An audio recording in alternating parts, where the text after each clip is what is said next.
At kaugnay po niyan, likas rin po sa mga Pilipino ang pagiging adventurous at mahilig dumayo sa mga tourist spots sa bansa. Kaya naman marami rin po ang umaakyat ng bundok para maging healthy at fit. Isa sa mga laging dinarayo ay ang Mount Pinatubo sa Hilagang Luzon.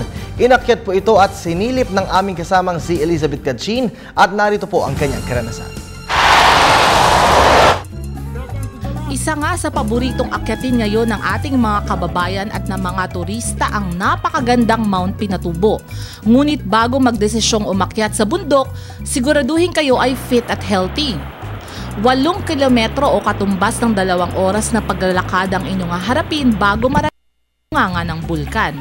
Mabato ang inyong dadaanan at tatawirin nyo rin ang ilang ilog na kung minsan ay malakas ang agos.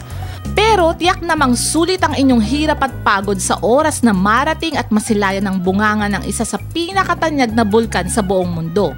Matatanda ang halos 100,000 katao ang nasawi ng ito ay pumutok noong 1991.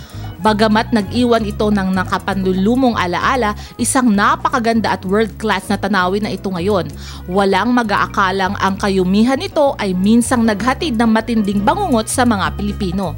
Beautiful at the actual volcano itself, the lake, so like an aqua green, beautiful color.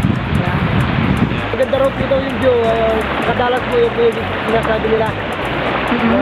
Gusto ko na po binalik-balikan kaya maganda po talaga yung view. Para sa Telebisyon ng Bayan, Elizabeth Kachin.